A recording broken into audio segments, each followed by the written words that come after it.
Make sure you guys hit the subscribe button if you guys are enjoying the content that we're throwing up. And make sure you guys hit the like button if you enjoy the video. And yeah, let's begin. Okay, so we are finally getting around to covering Fallen Angels, and we have a very busy week this week. We gotta play catch up, right? It was the week of Thanksgiving, and we just did Thanos Imperative, which you guys loved. I had no idea you guys were gonna love Thanos Imperative so much. If I'm being honest with you guys, I was like, we'll go ahead and throw it out there and just see what happens. Did you guys loved it? Which is always awesome to see. It's always awesome to see that I can bring you guys content that you dig. But here's the funny thing about Fallen Angels, right? I was live streaming to a bunch of you guys on Instagram. Right? For those of you guys who don't know, I live stream to you all directly on Instagram, and like I actually bring you guys into the conversation, so we have like one-on-one conversations in front of everybody on Instagram. And one of you guys was asking what I thought about Fallen Angels, and here's the thing: Fallen Angels is a great story, but only if you care about Psylocke, right? If you don't really care about Psylocke, specifically kind of like the history of the character and really Quanon more than anything else, then you're probably not going to care. But it does have Cable and it does have X-23 along with a few other characters. It looks like it's going to be pretty beast, really, like, to be honest. With like issue number 2, it looks amazing. But here's the thing: let's have this discussion, right? Let's explain the character of Quanon. Okay, so Psylocke Explained. We did a video on Psylocke Explained, like the full thing, so you guys can check that video down in the description if you want the full on like 30-minute explanation of her character. But Quanon was, man. 1980s and 1990s comics. Okay, so it played out like this. Originally, all you had was Betsy Braddock, right? You had Psylocke, basically the sister of Brian Braddock, right? She was just like this British white chick, and that was basically it. Fast forward to Uncanny X-Men number 256, right? This comes off the heels of a story called The Fall of Mutants, and it was a way for Chris Claremont to kind of reshuffle the landscape once again by basically having this great big huge set of events take place. We don't really need to get into it, but basically it led into the introduction of the Siege Perilous. You guys may have heard of that term before. The Siege Perilous is actually a really cool concept. The idea is that if you pass through it, you essentially experience amnesia and you get to start your life over. And so what ended up happening is Psylocke passed through it and then washed up on the shores of the South China Sea. The result of this is that around that same time, you had a woman named Quanon. And Quanon was basically the lover of a rival faction to her warlord, right? Basically, she worked for a guy who was at war with the tribe of a guy that she was in love with. And so when this huge conflict ended up going down, being trained by the hand and all that kind of stuff, when this huge conflict ended up going down, she ended up having to basically make this massive choice. And the result was that it basically led to her quote unquote death when she fell off a cliff. What this did is, because she fell into the water and basically wasn't able to breathe, and it kind of suppressed what little telepathic power she had, it basically left her in a catatonic state. And so what ended up happening is that in an attempt to basically bring Quanon back, it was kind of a ruse by a character named Spiral. She's not really important. She was part of Mojo's group, kind of this weird person out there in like some alternate dimension that tried to treat the X-Men like a TV show, basically. But the idea was that in order to try to bring Quanon back, what ended up happening is Spiral pulled a ruse. And basically the mind of Betsy Braddock was put in the body of Quanon, and the mind of Quanon was put into the body of Betsy. And what this did is it basically split their abilities in half and then gave the other half the memories of the other person, right? So Betsy Braddock was walking around with half the memories of Quanon, and Quanon was walking around with half the memories of Betsy. That's why when you go into the post Uncanny X-Men 256 landscape, you have Betsy Braddock, who looks like a Japanese woman because she's in the body of Quanon. Following that, Quanon basically became a character named Revanche, Revanche, and basically, like, she joined the X-Men for a little while. She was a henchman of Matsuo, who was the guy that she worked for. There were a few other things going on here and there, but basically she was just kind of there. Marvel didn't know what to do with her.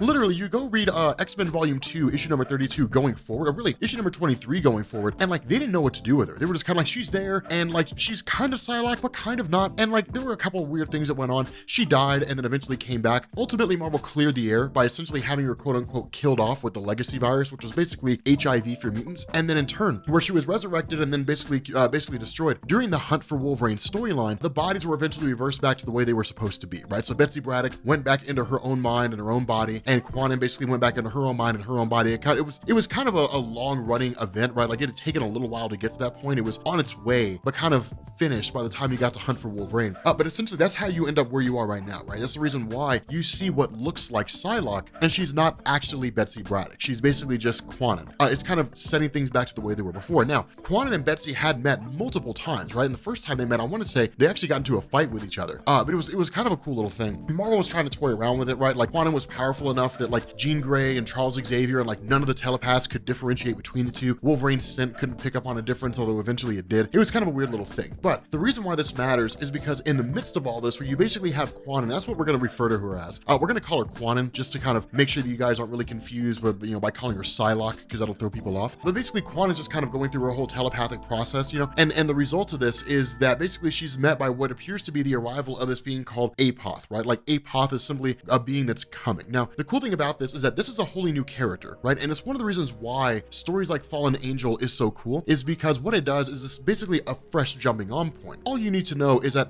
at one point along the line, Betsy was in the body of Quanon, Quanon was in the body of Betsy, and they're not anymore. And they're their own individual characters. The cool thing is that what this is actually going to do, at least what I assume it's going to do, is go through a lot of the history of Quanon and give you the history of her character, because we didn't really know a whole lot about her back when she first showed up, right? Like she was just kind of there, and we got these small little tidbits here and there. We didn't really know a whole lot about what was going on with her character. She was just kind of there, and so it's going to be cool because it'll basically go through and explore all these things. But with her being met by the revelation that this being Apoth is coming, the first person she goes to is Magneto to basically seek permission to leave the island of Krakoa. Now, this is why the current Dawn of X event is so cool, is because everything ties together. If you read this by itself, then you're like, well, why can't she just leave, right? I mean, none of the mutants are forced to be there, so like, why can't she just leave? But if you go and you read X-Force, none of them can leave because the island's on lockdown, and the island's on lockdown because Charles Xavier was killed. No one gets in, no one gets out. It's kind of a security measure, more or less. It's why all these stories are really cool, because they all kind of mix and coalesce together and create one cohesive set of events. But going to Magneto and basically saying like, I need to leave this place, like I need to get out of here. Of course, Magneto being part of the Council of Krakoa, the Quiet Council, kind of one of the top members, can't officially say, okay, cool, go ahead and leave. Instead, what he does is he directs her to Mr. Sinister. This is a very important thing. The reason why is because Mr. Sinister lives up to his namesake, right? He's a sinister guy. And when he was brought on by like Xavier and Magneto and so on and so forth, it was really one of those things, to be honest, it was really one of those things where it was kind of like, it's better to have the devil on your right hand and know what he's doing than to like let him roam free and have no clue what's going on, right? So just keep him close and keep an eye on him. But the idea here is that with her basically conversing with Sinister, his response is, well, I mean, you should go talk to Magneto. But if you chose not to,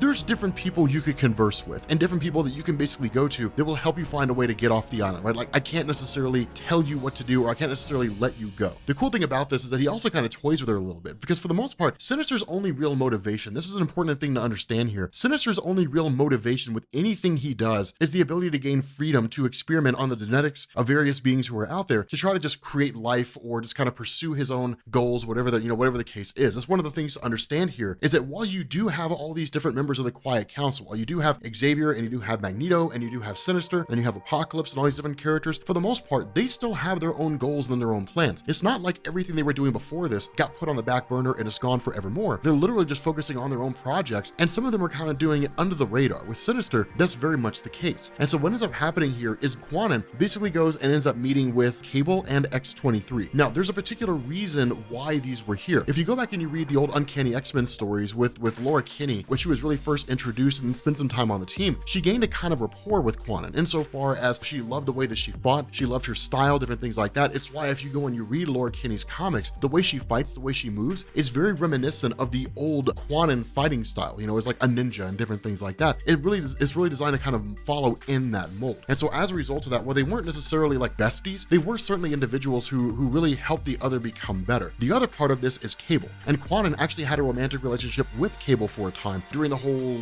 weird moment with their character kind of being back but kind of not. But essentially, she's worked with these guys before, right? Like they were teammates on Rick Remender's X-Force, I think it was. Maybe it was somebody else's X-Force run, but on one of the X-Force teams, they were teammates, right? Now, it wasn't really this version of Cable. Remember, this is the younger version of Cable. The older version of Cable was killed off by this younger version, but it's all still the same person. And so as a result of that, they basically end up banding together and end up taking off over to Tokyo. Now, we are introduced to a character named Mitako, and Mitako is basically new here, right? Like she's a wholly new character brought in for this. And that's one of the things to remember, is that a lot of what we're going to be seeing here is new. She does say that like, I'll do this favor for you for old time's sake for Matsuo, who of course was a character that's long since been dead, the one that originally killed Quanon when she basically asked to die. But the way this plays out is basically like, give me everything that's going on, tell me what's happening here. And the funny thing about this is that we don't really get a lot of answers here. It's really like leaving more mystery and questions than anything else, insofar as there's basically like in the beginning of the story, you had this chick that essentially destroyed this train. And the idea was that there's this being called Apoth out there who's as much a concept as a person. It's kind of funky, right? It's like Apoth is an idea, but Apoth is also a person at the same time. Who this mysterious person is, we don't know. But what's really kicking all this stuff off is something called overclock. Now, overclock is really the latest iteration in various external factors out there that can essentially like enhance people's abilities to a degree. We've seen that multiple times over the years, right? It's basically what Mitako says is like, you know, the destruction of this train, the coming of Apoth is all really being done by way of overclock. And overclock is essentially this device or this kind of digital substance, so to speak, that can basically like hype up the endorphin centers of the brain, right? So we've seen that play out in a litany of different ways. The most notable version that we've seen is the mutant growth hormone, right? That was what was used by Nitro during the event in Stamford, Connecticut, which saw him blow up the entire city and then kicked off Marvel's original Civil War event, right? So you also look at a drug called Kick, which basically amplifies mutant powers. That's why Quentin Quire is so powerful.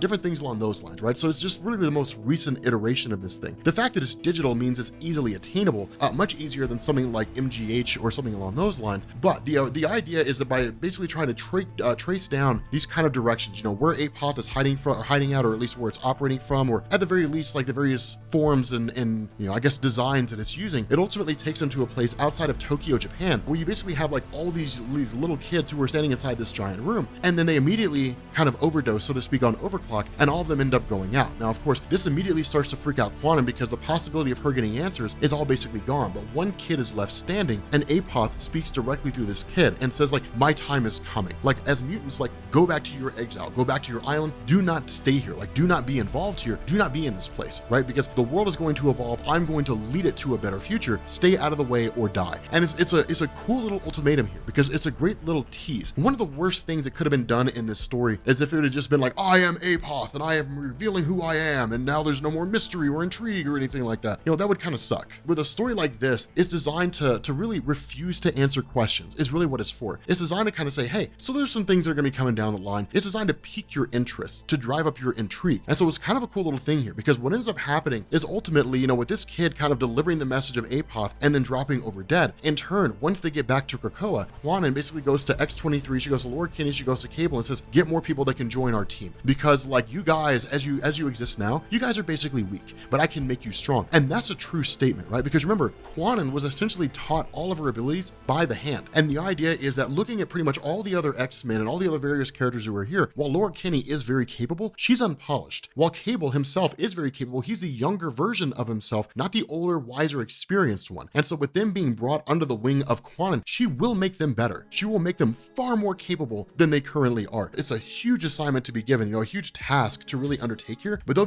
be all the stronger for it. And given the direction this story is going in, they're probably gonna need it. But with that being said, guys, we're gonna bring this video to an end. If you are new here to Comics Explained, make sure you guys hit the sub button to become part of the Rob Corps. If you guys enjoyed this video, make sure you drop a like, and I will catch you all later. Peace.